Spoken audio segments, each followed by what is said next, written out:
Saludines a quien vea este video. Muchas gracias por su visualización, por su visita. Como habrán visto en el título, hoy traigo una serie de reflexiones en torno a un libro que acabo de leer, que es El corazón del hombre, del psicoanalista humanista Erich Fromm, miembro de la Escuela Crítica de Frankfurt, un psicoanalista un tanto polémico, enemigo acérrimo del filósofo francés Jean-Paul Sartre. Se dedicará en este libro a reflexionar y buscar una solución al problema que plantea. Este libro tiene una clara intencionalidad al ser escrito, y es responder el enigma sobre qué estaba en el tiempo en el que fue escrito, qué estaba motivando a la civilización industrial moderna del siglo XX al borde de una guerra nuclear protagonizada por las dos potencias de la Guerra Fría, Estados Unidos y la Unión Soviética. La primera publicación de esta obra data de 1964, por lo que podrán imaginarse lo que acontecía en aquel momento. En plena Guerra Fría, el miedo a una guerra nuclear que erradicara toda la existencia de la vida sobre la Tierra era algo más bien frecuente. Antes de comenzar, tendría que señalar 4 puntos con los que difiero. Realmente es una nimiedad, pues estoy mayoritariamente de acuerdo con las disertaciones que Fromm expresa. Sin embargo, serían las siguientes. La primera es su tendencia a considerar el psicoanálisis como una ciencia exacta y que basta con una interpretación hermenéutica de registros y casos clínicos para considerarse evidencia, entre comillas muy grandes. Cuando Fromm nos ofrece lo que se llama evidencia, lo que realmente está haciendo es rebuscar interpretaciones de casos clínicos específicos, como sueños de pacientes, situaciones más bien hipotéticas, o bien cuyos protagonistas permanecen en el anonimato, como correspondería al código ético de cualquier psicoterapeuta. La segunda no es más que la perspectiva evolucionista que Fromm mantiene. En la antropología social, a veces llamada etnología, que existe hoy en día y que es la disciplina que yo estudio, y que ya existía en el momento en que Fromm escribió El corazón del hombre, un rechazo generalizado a las tesis evolucionistas que asumen que las sociedades y grupos humanos atraviesan estadios o etapas de desarrollo que van en este caso de un estadio o de una fase primitiva hacia una fase civilizada, atravesando en el medio por la barbarie, y que asumen, como decía, que las sociedades y grupos humanos atraviesan estadios o etapas de desarrollo que tienden al perfeccionamiento o a la mejora de su tecnología y de su pensamiento. Aunque Fromm no es etnólogo, en repetidas ocasiones usa conceptos como el de progresión y el de regresión, aunque lo usa en un lenguaje clínico para hablar del síndrome de decadencia, que explicaremos más adelante. No deja de ser una extrapolación de la terminología filogénica y ontogénica del psicoanálisis que otros autores, como su querido colega Herbert Marcuse, emplearía en otra obra, Eros y Civilización. Ahí también tiene 2 capítulos, uno para desarrollar su concepto de filogenia en el psicoanálisis y otro para desarrollar el de ontogenia en el psicoanálisis. Cuando hablan del desarrollo humano, dando a entender que Fromm mantiene una postura progresista en la que tiene la convicción de la veracidad de la tesis del desarrollo psíquico, económico, cultural, moral, etc., ¿no? Mi tercera objeción sería el uso genérico del término hombre, para referirse tanto a varones como para mujeres pertenecientes al género humano, sin ya mencionar toda la diversidad sexual, ¿no?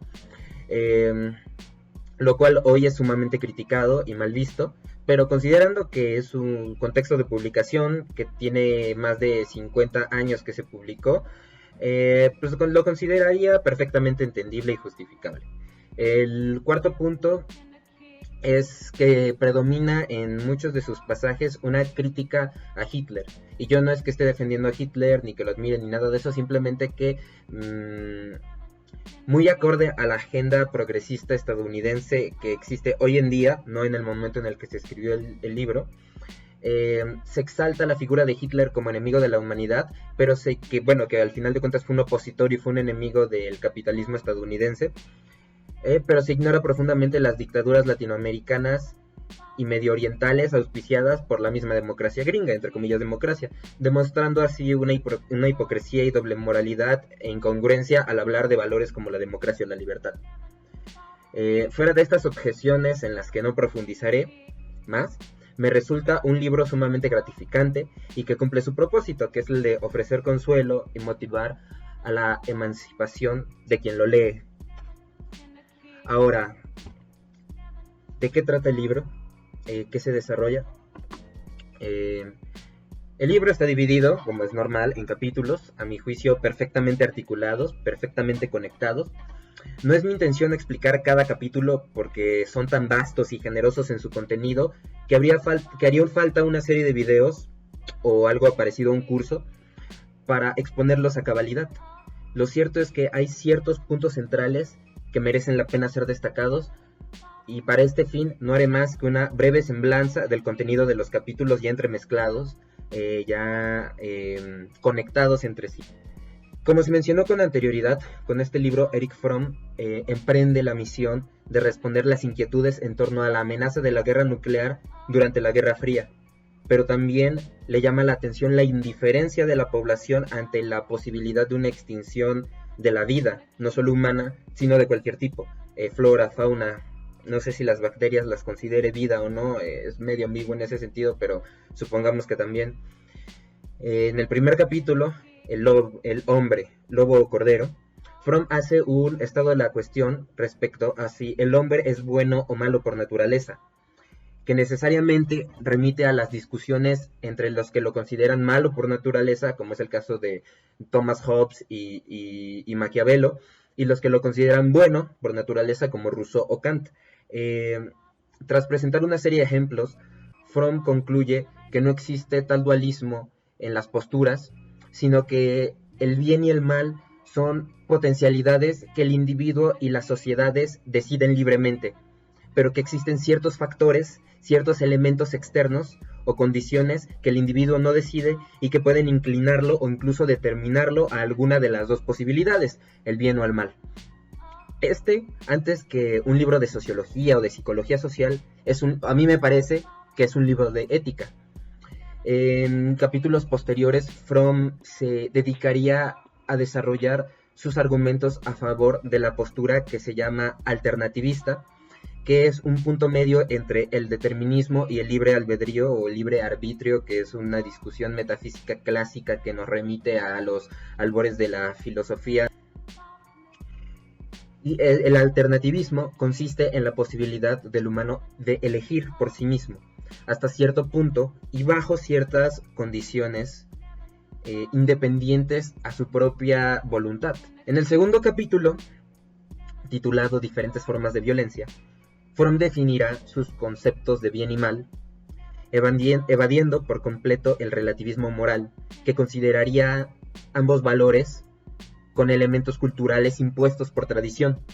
En este sentido, Fromm se está enfrentando directamente, está encarando el particularismo cultural o relativismo cultural norteamericano y la teoría social británica de corte estructural funcionalista, en los cuales hay figuras destacadas como Margaret Mead, Gregory Bateson, Malinowski, Talcott Parsons, no sé si Berger y Luhmann, pero me parece que también un poco por ahí. Sostienen que el bien y el mal son valores universales e innatos. Grosso modo, hace una tipología de distintas formas de violencia, las cuales son la lúdica, cuyo fin no es dañar, sino practicar las habilidades o la destreza, como puede ser el caso de los deportes o de las artes marciales; la reactiva, cuyo fin es defender la vida contra la violencia de otro tipo, que esta puede ser la más noble y legítima, pero al mismo tiempo da cuenta de que hay un alto riesgo en la violencia reactiva, porque otros tipos de violencia se les puede considerar reactiva a partir de instrumentalizarla por gobiernos y líderes, pues para organizar a las masas, como por ejemplo puede ser el caso del ataque al Capitolio, que subjetivamente para las masas que atacaron el Capitolio, para los WASP, lo que están haciendo es una violencia reactiva y legítima, pero pues para el resto de la gente que los está viendo, que no forma parte de su esfera o de su campo social, realmente lo que están haciendo es una violencia de otro tipo. En este caso la siguiente, que es la violencia vengativa, cuyo fin no es evitar una posible agresión, sino responder a una agresión ya dada, y cuyo motor es la frustración y el quebrantamiento de la fe de quien la sufrió. O bien la siguiente o la final, que es la forma más exacerbada de violencia que nos ofrece Fromm, que es la violencia compensadora, cuya función es suplir el deseo creador que se pierde ante la intrascendencia producida por la forma de vida en una sociedad industrial moderna en la que las condiciones de vida no le permiten al sujeto desarrollarse espiritual, moral y culturalmente, sino que lo reniegan a la enajenación y a la explotación más propias del capitalismo, de consumo principalmente, que ya eran los años 60 y que hoy en día tampoco es tan diferente. Estas violencias tienen distintas manifestaciones prácticas y concretas. Las más destacadas, los celos, la envidia y el sadismo. Esta última manifestación sería retomada más adelante como una de las primordiales formas de extirpar de tajo toda libertad del sujeto, diciendo Fromm textualmente sobre la misma lo siguiente: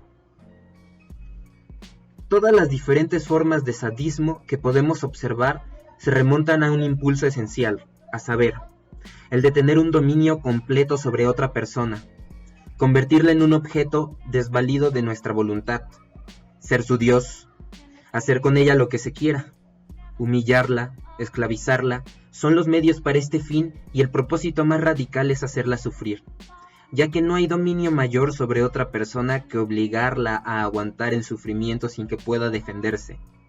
El placer del dominio completo de otra persona es la esencia misma del impulso sádico. Página 30. En los siguientes 3 capítulos, Amor a la muerte y amor a la vida, narcisismo individual y social y vínculos incestuosos, se dedicaría a analizar las causas de lo que él propone llamar el síndrome de decadencia. Para esto hay que remitirnos al glifo, que al más puro estilo lacaniano nos ofrece para ejemplificar sus conceptos geométrica y aritméticamente, y que estará apareciendo en pantalla en estos momentos. Y la premisa es la siguiente: las personas pueden elegir entre las acciones buenas o malas hasta cierto punto y bajo ciertas condiciones previas. Hay 3 grados que orientan la acción: el grado de amor a la vida, el grado de empatía y objetividad, y el grado de independencia y autonomía. El primer grado está delimitado por necrofilia y por la biofilia, que no son más que el amor a la vida y el amor a la muerte, y que están orientados según el ambiente en el que la persona o el individuo se haya criado, y si ha estado protegida, ha sido amada y ha sido enseñada a partir de la paciencia y la ausencia de peligro. El segundo grado está delimitado por el narcisismo y el amor al otro.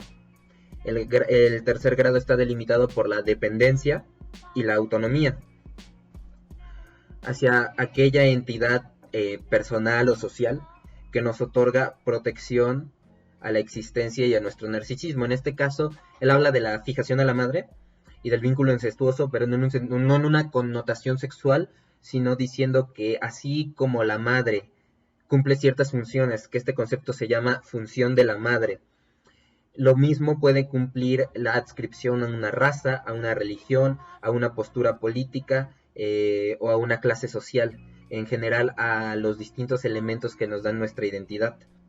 A esto se le conoce hoy en día como la interseccionalidad.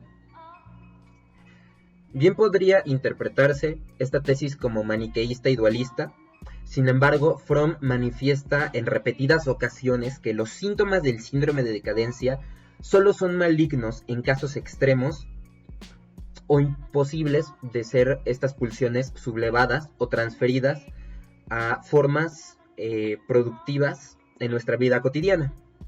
No obstante, tienden, como en una balanza, a dirigirse a cierto extremo. salvo en contadas excepciones, como pone el ejemplo de Jung en cierto momento, que su necrofilia la transformó en capacidad creativa y de curación. En sentido opuesto, estaría el síndrome de crecimiento de aquellas personas que hayan logrado una estabilidad en su independencia, en su amor al prójimo y en su amor a la vida.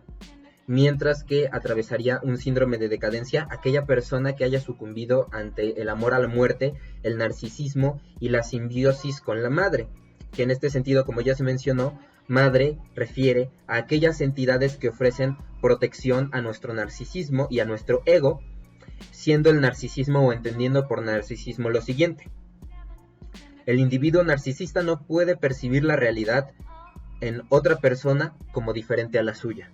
Es decir, solo su visión del mundo es válida para sí. Lo antes mencionado se remite únicamente al nivel individual, personal o subjetivo. Sin embargo, el texto es profundamente sociológico, por lo cual encuentra una transportación del síndrome de decadencia de nivel individual, de nivel personal, a nivel social, por medio de las condiciones materiales de existencia, es decir, por medio de la realidad material, tangible, que experimentamos cotidianamente, que son configuradas por el modo de producción, es decir, el capitalismo, o socialismo, o capitalismo de Estado de la URSS, de las sociedades industriales modernas. Al respecto, hablaría de un concepto también sumamente interesante que es el Homo mechanicus, sobre el cual diría lo siguiente: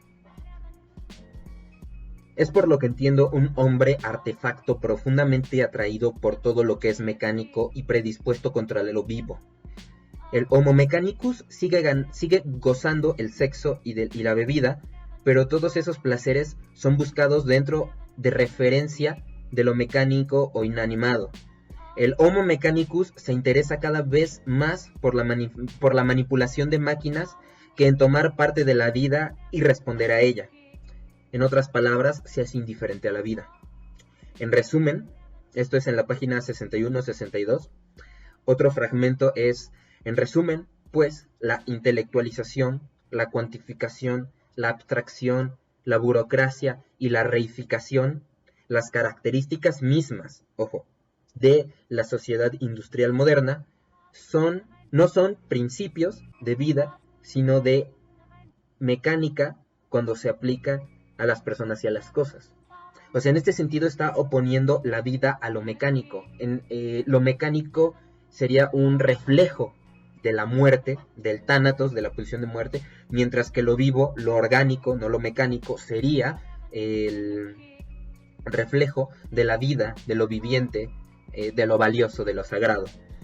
Y la última cita es: la producción industrial. La anterior cita es de la página 63. La última cita es: la producción industrial como tal no es necesariamente contraria a los principios de vida. La cuestión es si los principios de vida están subordinados a los de la mecanización o si los principios de vida son predominantes. Esto es en la página 66. Bajo esta lógica, Fromm hace una dura crítica a la sociedad industrial moderna de su tiempo, cuyo funcionamiento autómata, mecánico, automatizado, propicia el padecer más y más el síndrome de decadencia. Para Fromm, esta lógica que genera al hombre mecánico o autómata no es exclusiva de algún bloque de la Guerra Fría, es propia tanto de la URSS como de Estados Unidos, y son responsables de operar bajo los mismos principios necrófilos, narcisistas y simbióticos incestuosos. Diría además que operaría la burocracia industrial, textualmente, haciendo del hombre un medio y no un fin. Esto igual está en la página 64. Podríamos asumir como una crítica a la razón técnico-instrumental definida por sus colegas Theodor Adorno y Max Horkheimer en Dialéctica de la Ilustración, también influenciada por el sociólogo, economista, filósofo, politólogo Max Weber. En los capítulos finales daría su veredicto respecto a las cuestiones que pone en discusión en el primer capítulo y cuyas soluciones desarrollaría en los capítulos posteriores. Él homenajearía y se inspiraría fuertemente en la obra de tres pensadores que solucionaron el dilema del enfrentamiento entre libertad y determinismo, que son Spinoza, Baruch Spinoza, Karl Marx y Sigmund Freud. En el caso de los tres pensadores, los reconocería como alternativistas, es decir, que no consideran la libertad como absoluta, pero tampoco asumen que existe el destino, o que al estilo del mecanicismo newtoniano, muy propio de la física clásica, que existe un orden universal indestructible que hace predecible cualquier evento. En ese sentido, su misión fue conocer, las de estos tres, su misión fue conocer qué determina al humano para poder liberarse de estas ataduras y de estos determinismos. En el caso de Spinoza, fue la naturaleza y el deseo del alma, presentes en la obra que está citando Fromm, que es Ética, de Spinoza, de los cuales uno puede desprenderse a partir del uso de la razón, no de la razón técnica instrumental, sino de otro tipo de razón. En el caso de Marx es el modo de producción y las relaciones sociales de producción que lo mantienen operando al modo de producción y que alienan al trabajador, enajenan el producto de su trabajo para extraer la plusvalía y en general de la clase dominante según el periodo histórico en que nos situemos, sea el feudalismo, sea la época prehispánica, sea en el modo de producción asiático, da igual el modo de producción. Según Marx existen clases dominantes y clases dominadas, de las cuales uno puede desprenderse por medio de la conciencia de clase y de la praxis revolucionaria. Y en el caso de Freud sería el inconsciente y la neurosis, para la cual Freud buscó tratamiento. La coincidencia entre los tres pensadores es que descubren el funcionamiento de fuerzas ajenas a la voluntad individual que condicionan la psique de la sociedad, y por medio de este conocimiento se proponen cambiar esas condiciones. Por ende, no son deterministas, pues no creen en el destino ni en un devenir necesario, aunque las ortodoxias que vinieron sobre todo en Freud y Marx sí los leían de este modo, sí los interpretaban de este modo, pero no podrían estar más garrafalmente equivocados estos seguidores. Por mencionar algunos, diría Adler, Klein en Freud, y de Marx, pues yo creo que el más claro representante de esto, o los más claros, son Lenin y Hobsbawm. Creen en que el conocimiento de las causas pueden advertirnos y modificar los efectos en pro del bienestar humano. Por ende, la libertad de elegir entre el bien y el mal no es absoluta, como propone Sartre, duramente criticado también por Fromm, sino que está condicionada y que difiere temporalmente, pues las elecciones, según Fromm, que uno toma mañana, ya las empezamos a elegir ayer. Es decir, la libertad es algo que se pierde y al mismo tiempo es algo que se conquista y se reconquista, pues es la capacidad de elegir. Y solo una persona en un rango normal entre el síndrome de decadencia y el síndrome de crecimiento tiene la posibilidad de elegir entre el bien y el mal, porque hay personas que por sus condicionantes y por las fuerzas que los impulsan, sus pulsiones, por usar una jerga freudiana, están, digamos, ya orientadas completamente a elegir el bien, la justicia y la belleza, o el mal, lo aberrante y lo injusto. Sin embargo, es complicado que en una sociedad industrial moderna las masas posean las condiciones necesarias para llegar a un síndrome de crecimiento generalizado. Por ende, la visión de Fromm no es ni pesimista ni optimista, sino realista, para lo cual diría lo siguiente, que se encuentra en la página 145. Si se cree en la bondad del hombre como única potencialidad, se estará obligando a una falsa falsificación optimista de los hechos, o a terminar en una amarga desilusión. Si se cree en el otro extremo, terminará uno siendo un cínico y estando ciego para las muchas oportunidades para el bien de los demás y de uno mismo. Una opinión realista ve las dos posibilidades como potencialidades reales. A modo de conclusión y de cierre, cabría mencionar lo siguiente. Aún con las objeciones que tengo contra el texto y las lagunas que ocasionalmente deja Fromm, es un texto formidablemente escrito, perfectamente estructurado, de una forma muy brillante, para seguir correctamente el hilo de su argumentación, además de ser una crítica excepcional a las condiciones del contexto en el que fue escrito, y cumple la tarea de exhortar y motivar al lector a buscar su síndrome de crecimiento, no por un afán egoísta, sino como una justificación pasional por el amor a la vida y las posibilidades de encontrar placer, goce y felicidad sin amenazas tanto para uno como para sus semejantes. Evidentemente, sus ideales son utopistas o utópicos, pero como bien menciona, la libertad implica elegir entre opciones posibles, pues elegir lo imposible hace caer en una ingenuidad que a la larga es retroactiva. No queda más que recomendar enormemente la lectura del libro, no solo a quien se siente interesado en las ciencias sociales y en las humanidades, sino también a las personas que se encuentran inquietas por la situación actual de la pandemia y de la geopolítica global, que a decir verdad no es muy diferente en cuestión de lo catastrófica que podría resultar de lo que describe y vive Fromm en su tiempo, sino que a mi juicio ha empeorado. Este libro puede otorgar consuelo y motivación no con una mera retórica, no con una mera narrativa, sino con una pauta para la acción cotidiana, para la praxis, para amar al prójimo o tratar de amarlo, o incluso al enemigo. O sea, esto no es algo que se llegue de un día a otro, sino es una labor constante, como nos muestra Fromm a partir de su análisis de la teología religiosa, que atraviesa las principales religiones antiguas y modernas, como pues lo son el budismo, el judaísmo, el islam e incluso la teología egipcia. Indudablemente, si escuchamos a Fromm, es un decir escuchar, pero si escuchamos a Fromm, podemos comenzar a actuar en contra de las condiciones malignas que padecemos nosotros mismos y nosotras mismas, y comprender los males sociales sin caer en un determinismo. Es deber de cada quien seguir indagando a partir de las enseñanzas de Fromm, en el caso de que se motiven a leerlo, de sus respuestas, de sus debates y de las discusiones que se llevaron a cabo posteriormente de la publicación del Corazón del Hombre.